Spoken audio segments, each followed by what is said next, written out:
Craig, pleasure to have you on. Thanks for coming. Really appreciate it. Yes, happy to be here. Yeah. So, are you just in town for today? No, I'm actually here for the whole week. Nice. I Very typically good. come in town for a whole week, every other week. Mm-hmm. And you're in from Denver. I am. And you are a real estate developer. Probably more of an optimist and investor than I am a developer, but Okay. yes. Nice. I first saw your name and kind of what you were doing with your company in the Kansas City Business Journal. And I lived downtown for a couple of years, and I lived downtown during the whole, it was like 2014, 2015, during the creation of the streetcar. Right. And a lot of the rebuilding of downtown. Because you're a Kansas native, 10 plus years ago, it was basically a ghost town. Oh, yeah. With tumbleweeds blowing around. And just seeing what you've done, it seems like you are trying to take the old Kansas City history and bring it back into new development. Yeah, that's close. I mean, I look at myself kind of as a placemaker in some of the locations we picked up. And I do like the Kansas City history. I think there's a tremendous amount of knowledge and tenacity and perseverance that actually went to actually settling this town. Okay. Especially back in the River Market days. Yeah, they called the Old Town. Right. I just read a book called The Kansas City Machine, and it goes back to the Pendergast days, and it starts in the late 1800s, and how this was just a kind of a lawless cow town starting in the West Bottoms, and almost they painted the picture was like a Western saloon town, and in the late 1800s down there. And then kind of made its way to downtown with a lot of the speakeasies and a lot of the bars and saloons, and then how that turned into the mafia. Yeah, true. Well, think about this. Think about getting off a steamboat, a paddle wheel, in let's say 1867, and you're getting off and you're actually walking up, and maybe you're at the Gillis House and you have a hotel room, or maybe you're adventurous and you go up the gully, which they called it Gully Town in the River Market then, and you go up this wild gully, it's just literally mud, up to, let's say, some bluff that was actually where they started building buildings.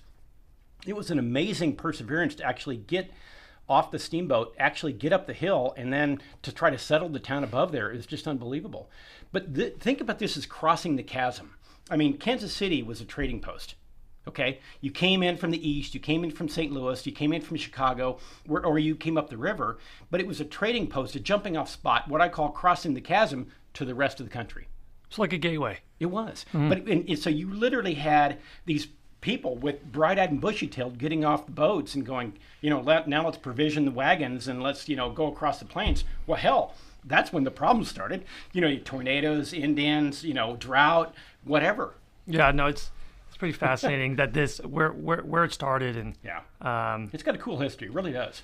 So, how did you get into development and where you are today?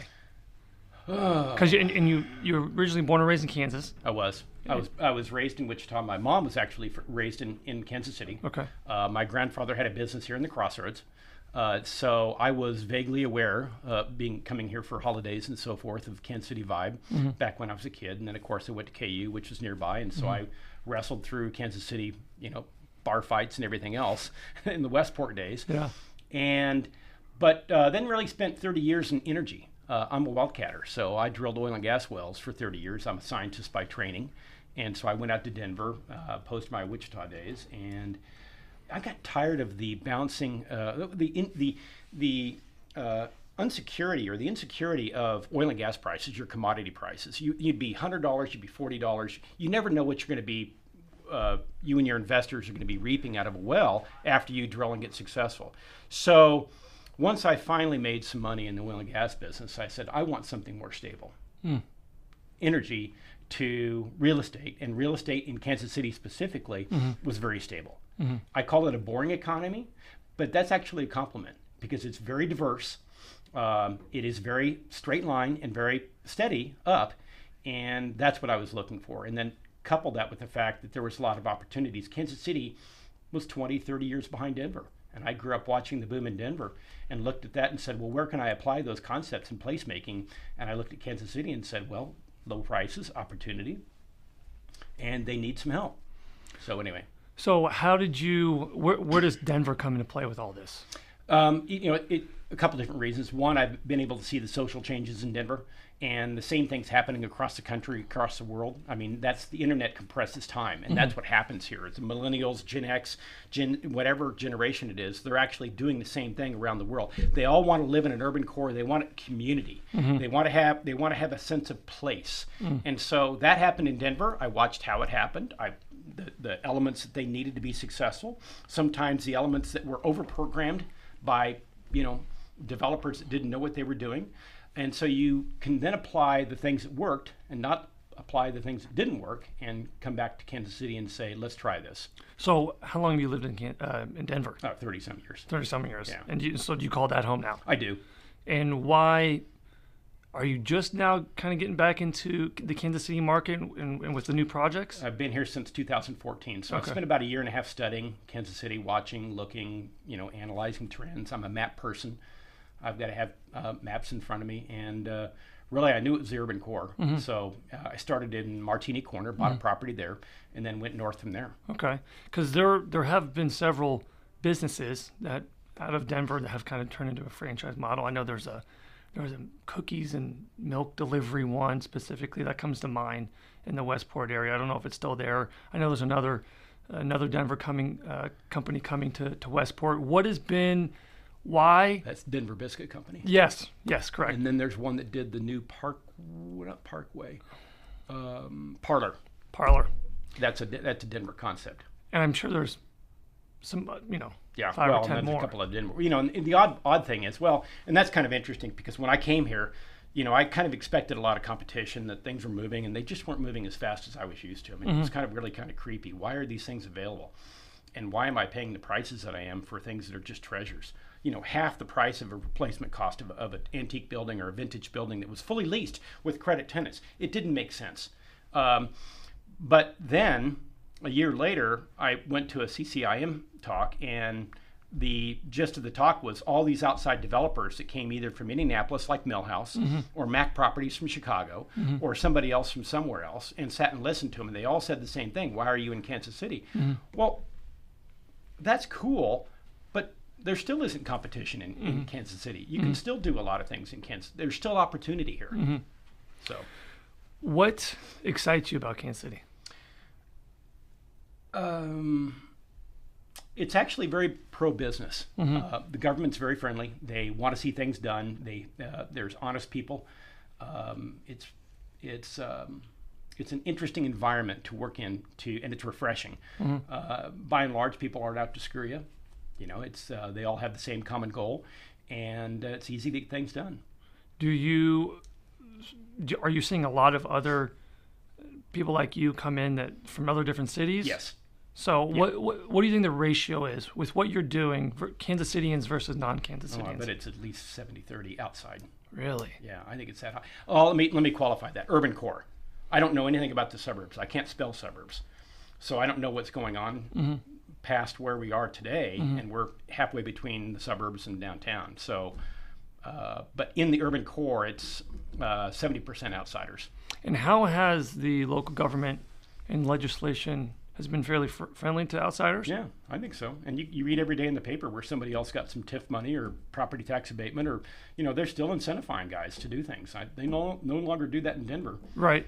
Are you seeing any similarities between where Kansas City is now and where Denver was maybe 20, 30 years ago? Yes, very much so. But again, time compresses. So even though it was, 20 years ago, there's certain things that can be compressed. Again, the urban renaissance, what I call it, of all the millennials wanting to move in, that's on parity. That's already happening everywhere in the world. But there's certain things that are still behind. Transit's starting to work. New airport's been approved. That's good. New ballpark needs to move. You think hugely. Downtown? Hugely. Where would they put it? I've got a spot right behind my buildings. Because they've been talking about I-70. I-70, right off I-70. You got to get rid of I-70. You make I-70 now 670. You flip those, and you put a deck on 670 or 70. I don't care what you do down in the south, but it needs to happen too.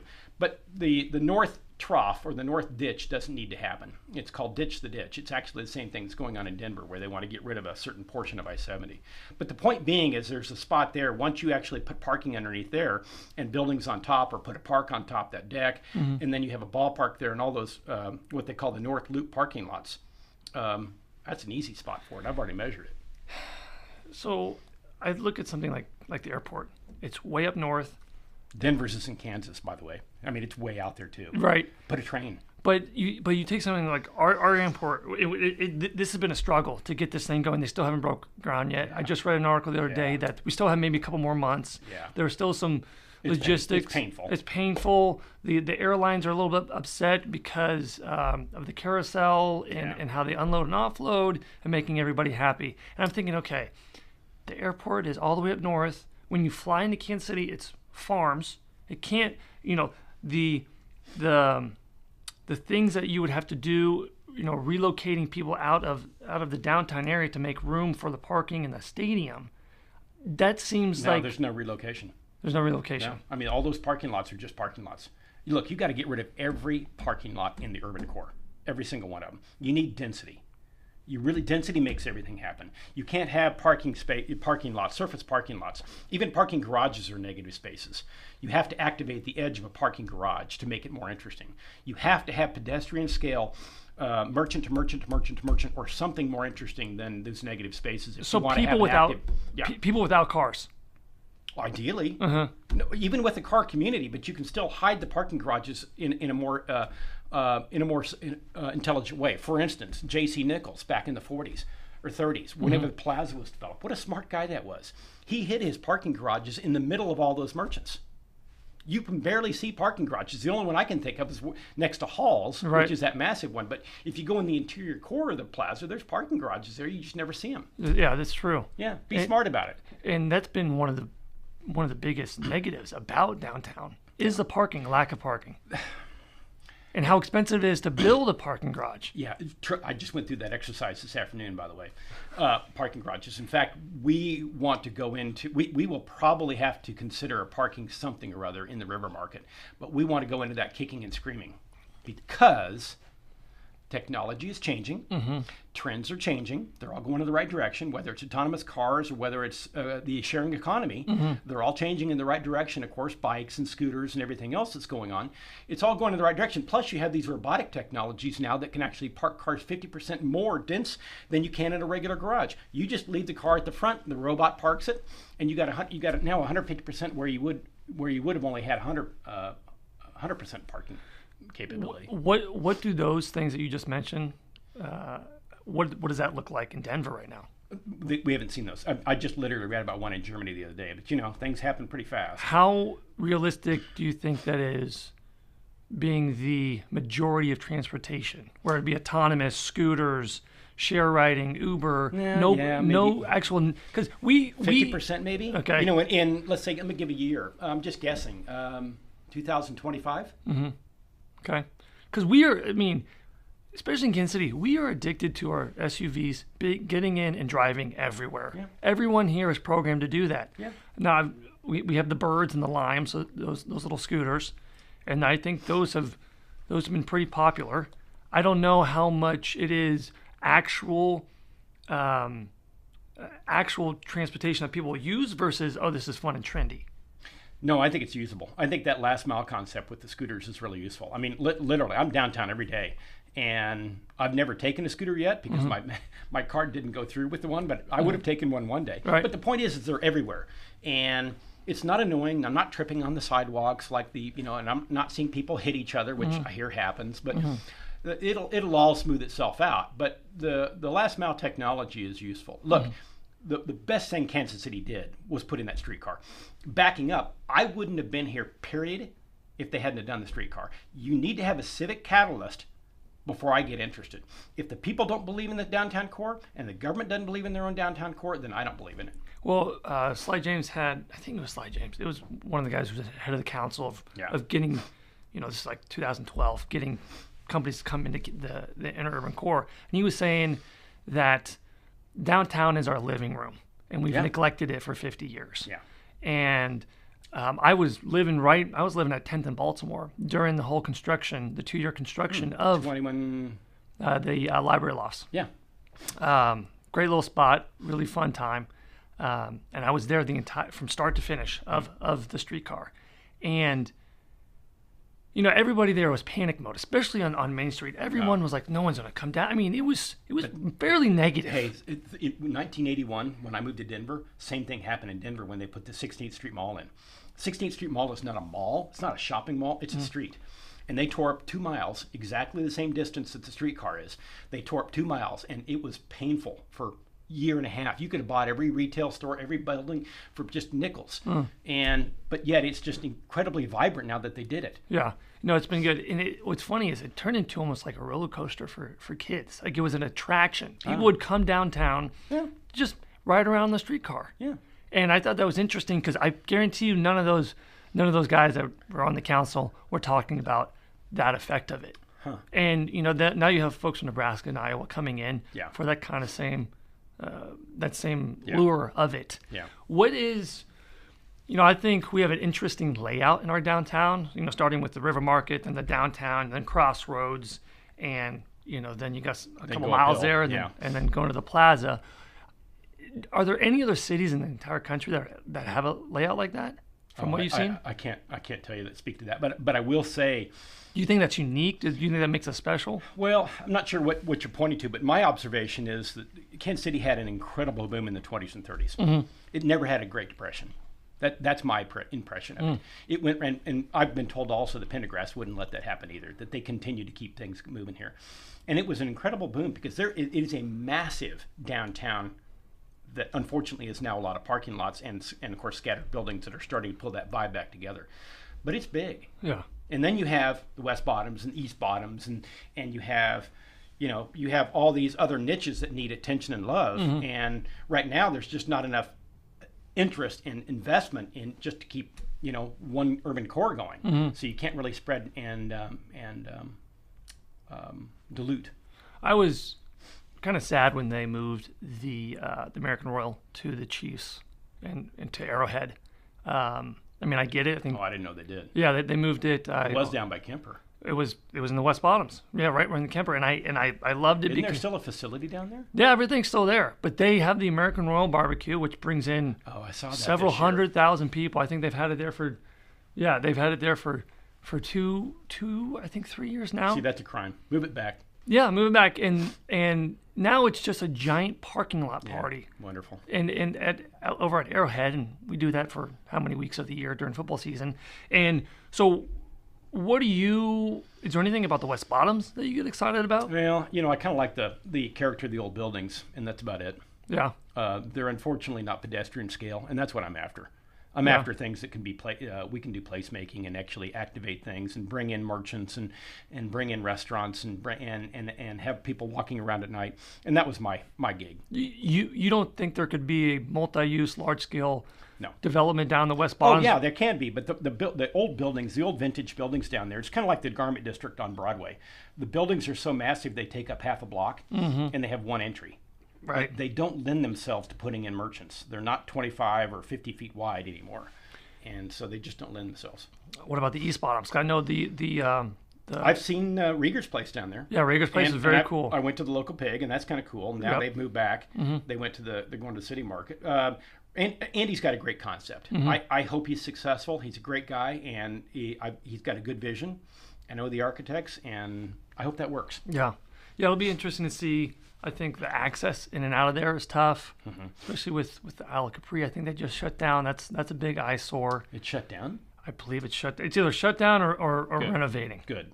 One of the two. I just know it was not open when I drove by about a week ago. Didn't know that. Yeah. Because they talked about moving the streetcar out to that.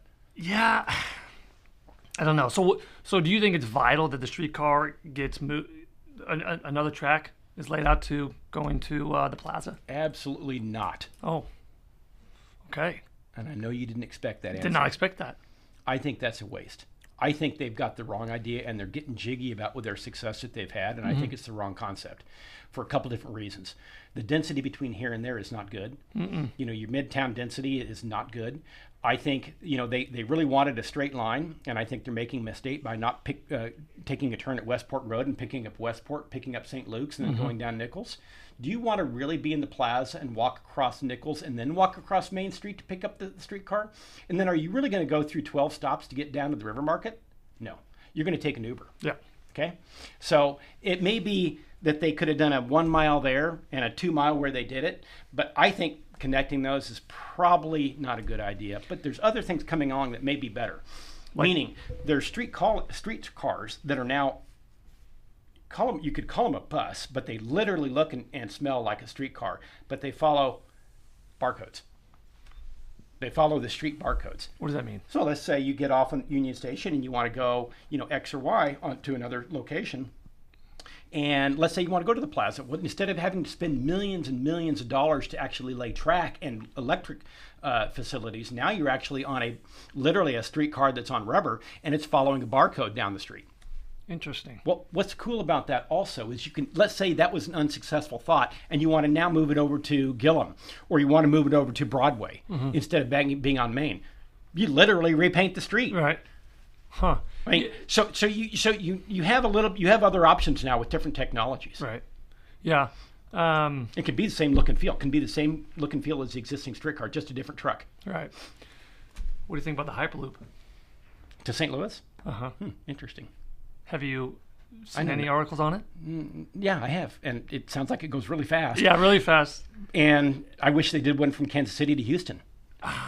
I mean, wouldn't that be the next? I think they could do. I think that this could be a hub for a Hyperloop. Should. The other thing that's cool about the concept of Kansas City being a hub, think about autonomous trucks. Kansas City is 24 hours from every North American city with autonomous trucks. No other city can boast that, really. Oh. So if you actually think about the logistics, which, by the way, is huge in Kansas City, I don't know that people really give it the credit it is. I talked to a guy this morning who does railroads, and he was going, "Oh my God, you can't believe how many railroads come into this town." But it's second largest in the country. Yeah, it is. But you have autonomous trucks now, and now they just send one off to Seattle, send one off to Miami, send this over to there, send that over to there. So it's powerful. How many autonomous trucks are on the road right now? 0. Well, I think they're just experimenting. Someone was trying to tell me that there are currently autonomous semis on 70 going back and forth between here and Kansas City, and I didn't really believe it. It's a little scary. It is scary. Do you think, because I just being connected to St. Louis in 40 minutes with the Hyperloop, I don't know if our infrastructure could handle that. I don't know. I hear I-70 is bad. I've never done that road. So the Hyperloop would be right in between. Right. It would be on the median. Right. To here to St. Louis. And I don't even know, I mean, they're seriously talking about it. I think they're working on proposals and bids. But I don't know if our infrastructure can handle. What infrastructure? Just downtown, being able to have an influx of people like that on a daily basis. Because I look at it as I could go on meetings in morning in Kansas City, and then I could do a happy hour in St. Louis. And that's where another business could be. I can't imagine there'd be hundreds of people on a Hyperloop. I mean, I don't know how big those tubes are or how big the train is. 51,000 people a day. What? Yeah. That's cool. Yeah. It would be ginormous. It would change. It would turn this from a C city into an A city. So along those lines, I like the concept, but it also goes back to what you asked me earlier about the streetcar extension. Okay, whereas I'm not a fan of it, what I am a huge fan of is commuter rail. Same concept, kind of as a Hyperloop, but looking more locally. Take commuter rail, because that's what you really need now. You can't do light rail. You're not dense enough for light rail. What's the difference? Okay, because I've only been on one rail, and it was in Chicago, and it sat above the streets. Yeah, and I don't know whether that's light rail. That's probably light rail. Commuter rail is like a real train. It's like the coaster out in California when you see the coaster going up and down the coast, but it's 3 cars instead of 30. Okay, so it's similar to an Amtrak. Yeah, but it's more subway looking. Okay, it's more subway looking. Okay. So Denver has one. Their commuter rail goes from downtown to the airport. Is it above ground or below? Oh, above. Okay. Yeah, but it's just surface rail, and it's fewer stops and faster, and that's kind of the difference between that and light rail. And it's on the road. No, I'm sorry, it's on a rail above the road. It's two, like, No, like it's two. just in a rail yard. Okay. I mean, just like in fact, they pick up existing rail. Just like you have all the rail lines that have hub and spoke around Kansas City. My point being, is you can actually farm those surrounding communities and that tech community and those people, and you can get them into Kansas City. So you're now treating Lawrence and you're treating, Liberty and you're treating St. Joe as farm clubs to Kansas City, because you're bringing in that talent, and maybe they're commuting back home, but you're bringing in that talent that you need more talent. Yeah. That's a good way to do it. We have a huge shortage of talent. I think there's a shortage of talent everywhere in this country. Probably. There's been a huge surge in development and people taking big risks. I'm sure you've taken plenty, especially right now because the climate it's really strong.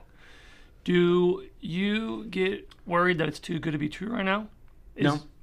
You No, think? I can't. At least specifically, Kansas City's got legs. I think the nationwide economy's got legs too. I think we're in a different paradigm here. Why? I mean, everybody thinks we're in this. Oh my God, we're way past where we should have had another crash. Oh my God, dude, we've got a gig economy going on. We've got a sharing economy going on. We've got the internet is finally to the point that it's fast enough, and our devices are actually good enough that we can actually do things on. We didn't have that 10 years ago. We didn't have all those opportunities on in this convergence. I think we're in a new paradigm, and even the sharing economy alone is generating a whole nother concept. And then you have co-working and everything else. I told some guys today when we're getting ready to develop a new building, and I said we're not going back to conventional offices, guys. That's just not happening. We're open, whether we're open floor plans or whether we're in a sharing economy and we've got some sort of co-working gig going on. That's the future. Yeah. And it's not going away. What are some of the negatives of Kansas City that's been a struggle for you, or that we as a city as a whole that we need to work on? I call it think bigger, faster. I really wish there was and I don't like this word transformative. I really wish there were some larger, some people thinking bigger and faster, literally. I want some larger opportunities here. So when you think about how can we leapfrog X and Y, you can't just be competing with Omaha or competing with Nashville or definition doing the same thing, expecting different results, that concept. You really need to be transformative in thinking about this. You need to be jumping ahead, embracing autonomous vehicles. Okay, so I'll just give you some simple examples. These are dumb. New York, the state. They banned single-use plastics. Well, it's not a total, but that's a big deal. Big deal. Holy mackerel. Very big deal. But, okay, Colorado, they embraced marijuana. $250 million in taxes last year, dude. $250 million. You know where that goes? This little municipality, one of the suburbs of Denver, just boasted the other day, hey, we're putting a new police station. You know where that money came from? It came from all the pot stores and dispensaries down the road. So is pot a big deal? It's a great deal. It's a huge deal. $250 million. Thank you, Missourians, for coming out and visiting us and spending your money with us. Yeah. But the point being is there needs to be some larger thought here. That's one of the downsides. Plus conservatism, and that's part and parcel to that. We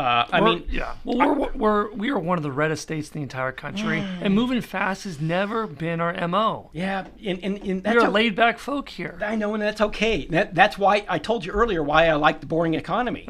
But it's also there's an opportunity here where you're going to continue to be in the center of the country and be last in everything. And by the way, being last is not a bad thing, because when you start applying transit ideas or bike lanes or things like that, now you can apply the things that worked and not the things that didn't work. So there are risks, of course, of being a pioneer. You mentioned crime before we got on here. Yeah. And crime in Kansas City it's been bad for decades. Yeah. And going back to when I lived downtown, I remember hearing gunshots. Oh, wow. So, I don't know how close they were, but yeah. I've grown up with guns and hunting my whole life. I know what a gunshot sounds like. Yeah. And I definitely heard on several occasions gunshots. Well, the gun problem is a problem nationwide. But the other problem, I think Kansas City needs to be, I think they need to be spending some money investing in their police force. In fact, I had a conversation with a bartender last night. This was a funny conversation. He's a libertarian and really good guy down at Harry's Country Club. I love those guys. Oh, yeah. and I'm going to miss him dearly because he's moving it back to St. Louis. But the concept being is, why is Kansas City, as a governmental opportunity, investing TIF money? Why are they incentivizing developers instead of actually using those TIF funds and investing in their police force and security and life safety and everything else that they can be doing? Because the same effect actually occurs. If you put a ring around the River Market and say, we're going to make this the safest place in Kansas City, guess what's going to happen next? People are going to invest in it. Mm-hmm. So it's the same concept. It's just investing a different way. Why invest in and subsidize a developer who wants to do X or Y in the 23rd hotel instead of actually doing something more compelling that they should be doing with their tax base? What is one of your favorite projects going on downtown? One of mine, for example, is the Savoy. The owners of 21C. Right. My middle brother got married down at the original one in Bentonville.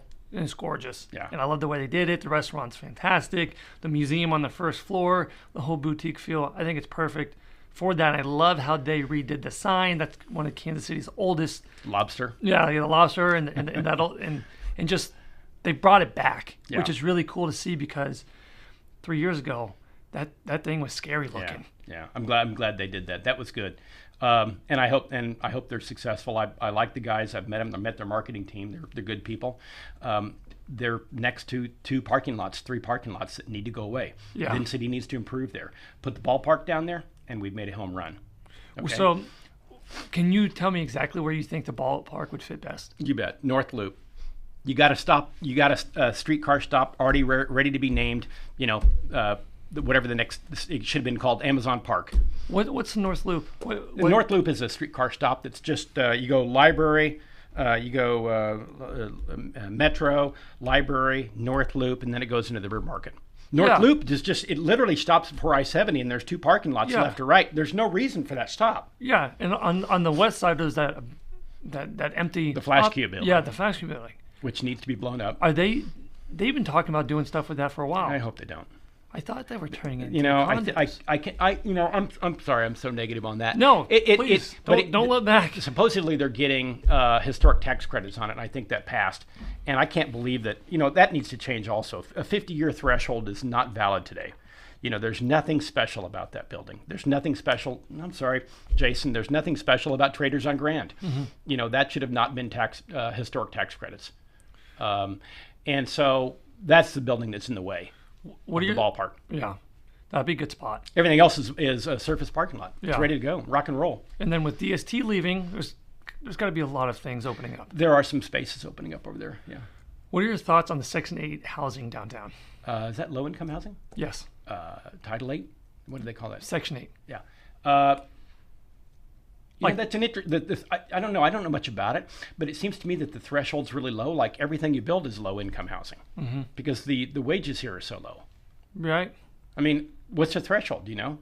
I don't. I thought it was like 30,000. No, actually I do. Because in 2014, I was right before I moved down to the library loss. I went over to the cold storage loss, which are in the River Market, and I was ineligible because I made more than $35,000. So that was the threshold. That was a threshold. Okay. Well, there's a lot of people that don't make that, and that are like admins and everything else that easily could be that fit that threshold. So almost everything you build, you're going to have some proportion of low income housing in it. Do you think that stifles growth? No. No. What do you think of the bus stop? Which one? The one right there, catty corner to the CVS library? building. Yeah. To the library. Yeah. Yeah. I don't know. I've walked through there a couple times. I thought they were going to take it out. They've started funding. I think it's like a $30 million relocation, and they develop a couple. They save a couple million per year to put towards that. Yeah, no comment on that. I really don't know. I mean, I don't. I never see the buses, so I don't know. Never see cops. Yeah. Wish I could see cops every once in a while.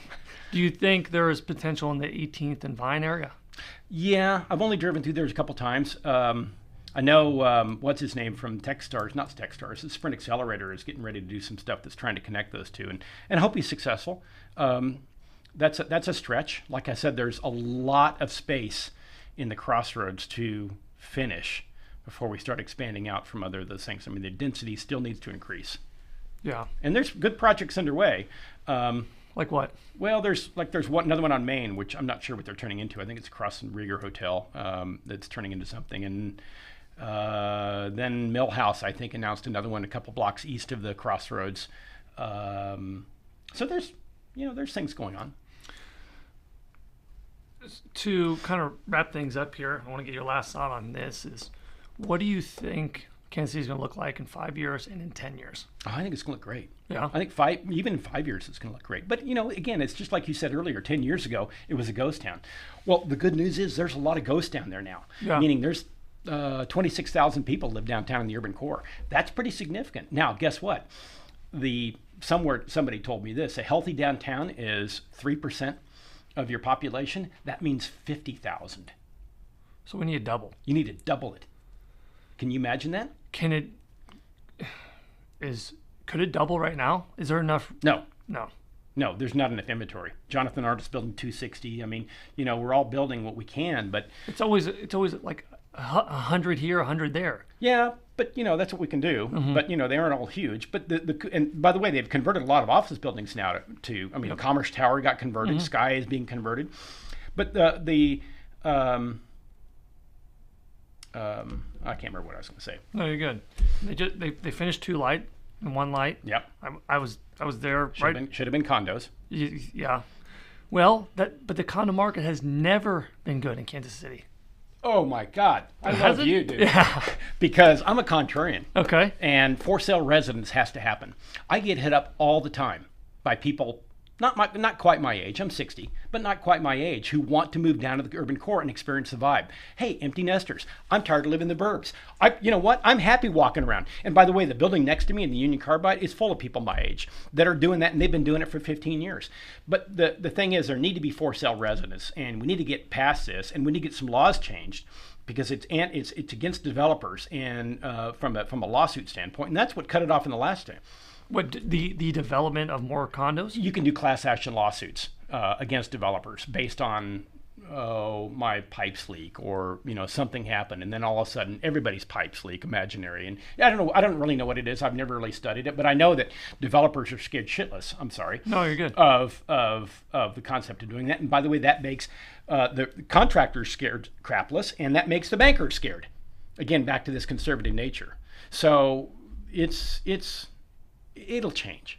That's maybe the 10-year threshold. Mm-hmm. You ask me 5 and 10 years. Mm-hmm. Well, that's maybe the 10 years out that you see more things. But I think everything's going in the right direction. I wish there was something more transformative. That may not even be the right word.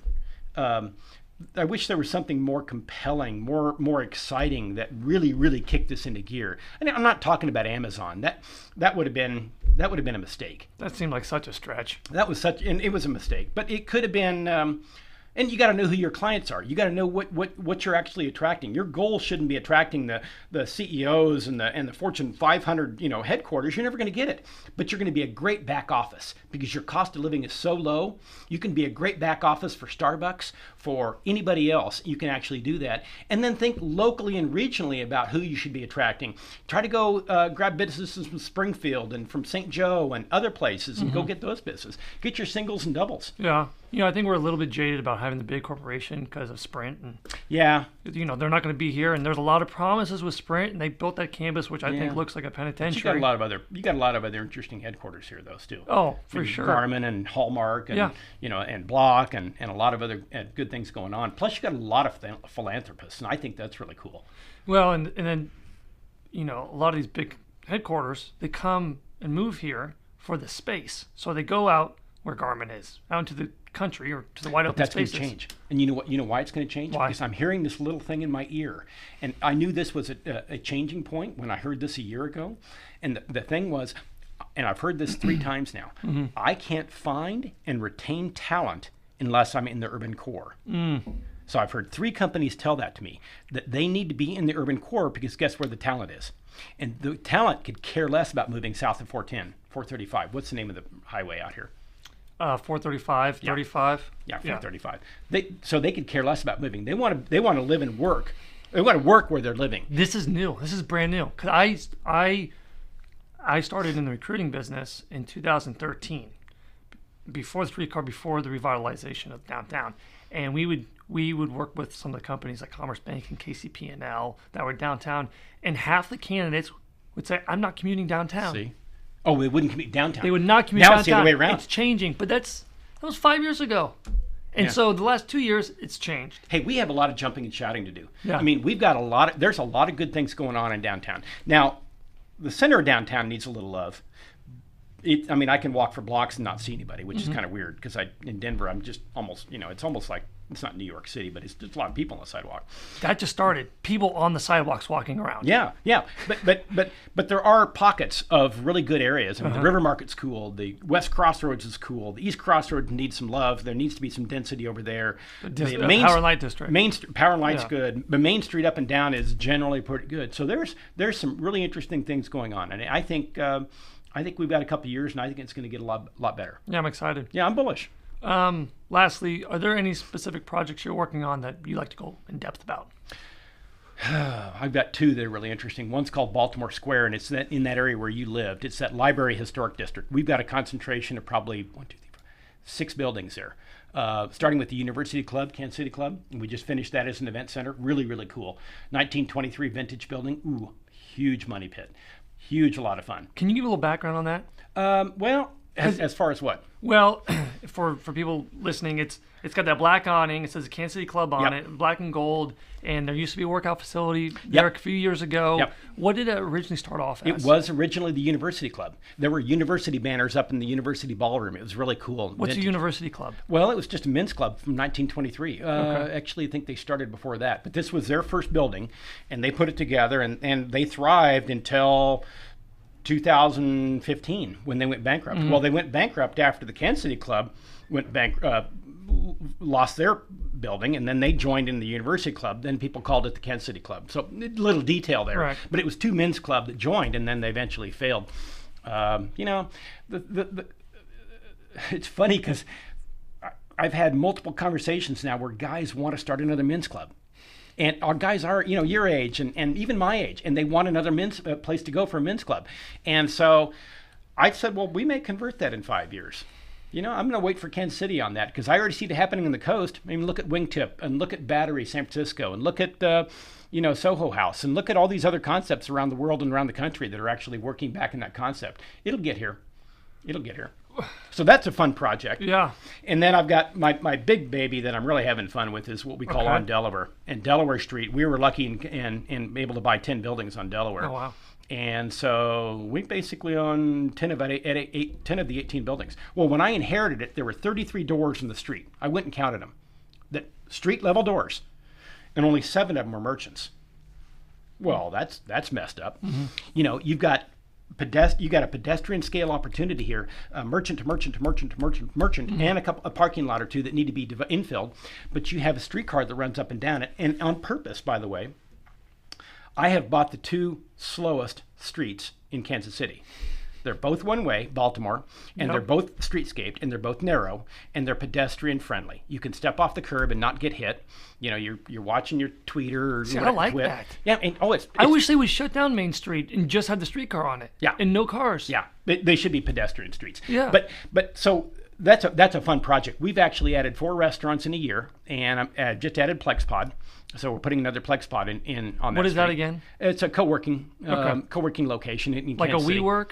It's they're actually larger than WeWork locally. Okay. And they've got one in the Westport. They've got one in the Crossroads. They've got one in Leawood, and this will be their 4th location, I think. Okay. And so we just added PlexPod. We're adding Made in Kansas City, a great merchant that has a Plaza location too, and they're great guys. And we added Betty Ray's Ice Cream. We added Tribe. We added Poke. And we had a Daily Nada, which is a great coffee shop bookstore, boozy bookstore, by the way. You can go and booze and books and coffee. I like that. Yeah. So it's got and by the way, a year ago I could have rolled a bowling ball down the street and not hit anybody at 8 o'clock. Now there's people out there all night. That's long. exciting. So anyway, I'm really excited about that street because I think there's a lot of potential. Well, and your energy and how excited you are. This is what we need. This is what the city needs. And Thanks. it's good to have outside blood coming in to give us greater perspective. I hope it helps. Because you got to be creative with what you have down there. And it's not perfect at all. And, guys like you turning the city into a better place. And I'm excited about it. And I really appreciate you coming on. Thanks, Peyton. It's been great. Yeah, thank you. Awesome. All right, man. See you. Yeah. Cool. That was great. Yeah, thanks. Really enjoyed that. Well, see, it's easy for me to do because, like Yeah. I said, I get excited about it. That's good. And some things may be good, some things bad, but anyway, it is what it is. No, that was excellent. I think people are going to be really interested. We're